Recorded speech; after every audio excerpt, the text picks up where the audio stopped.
Welcome back. Here we go. We are on Chapter 7, Homework 6, and we have done the front, so now let's get to the back. So question 32 states, name the 3D, that's what's on the hole punch, name the 3D shape that the 2D would make if you rotated it about the y-axis. So this is the x and this is the y. And so if we rotated this, again, make ovals, and if we rotated this, it looks like a very obvious cylinder. Okay, so again, as you rotate this object, when you rotate, you make circles. So this would trace a circle or an oval on the top and trace one on the bottom, and that definitely looks like a picture of a cylinder. B. When I rotate this about the y-axis here, I'm going to get an oval at the bottom and an oval in the middle. And at the top, I'm just kind of going to spin on the very tippity top, and that sure does look like a cone. Next, when I spin this, I'm going to get ovals in the middle and kind of even smaller ovals, and kind of like the cone. At the top, I'm just going to have the North Pole spinning and spinning and spinning.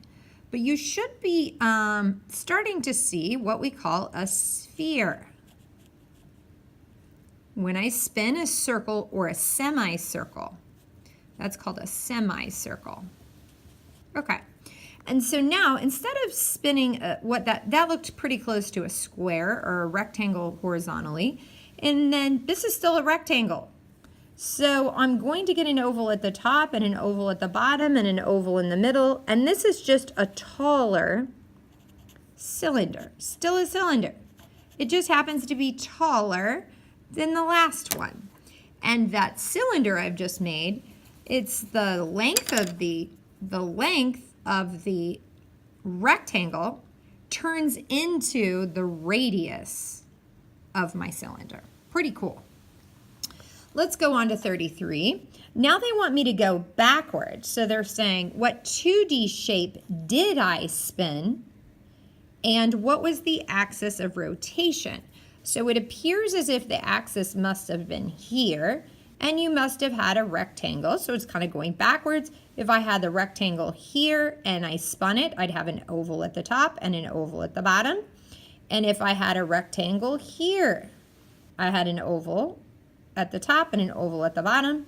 And then if I had a rectangle down here and I had an oval at the top and an oval at the bottom. So it's really just spinning 3 rectangles vertically, and this is called the y-axis. So I'm looking for, well, no, that would have made something that looked more like this.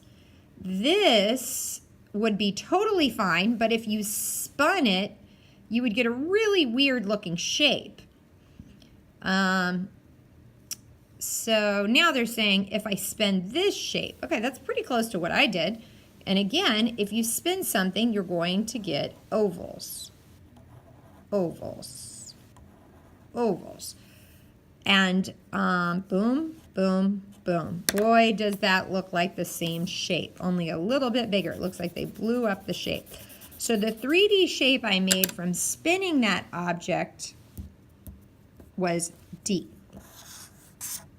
Let's take a look at the next question. It says, if you draw the solid formed by this shape and you rotate it, so this sure does look like a semicircle.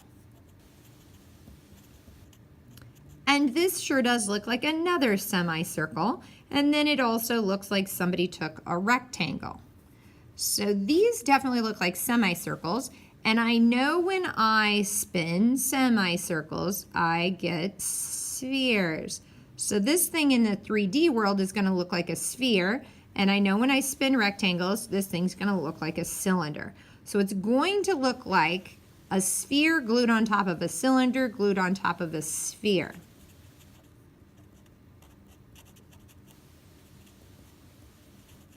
Okay, so let's see if we can find a winner. That looks great. I actually like this, but it looks kind of flat. This looks like what I spun. That looks like maybe just the top part. So there's the object I'm looking for. This is the 3D shape.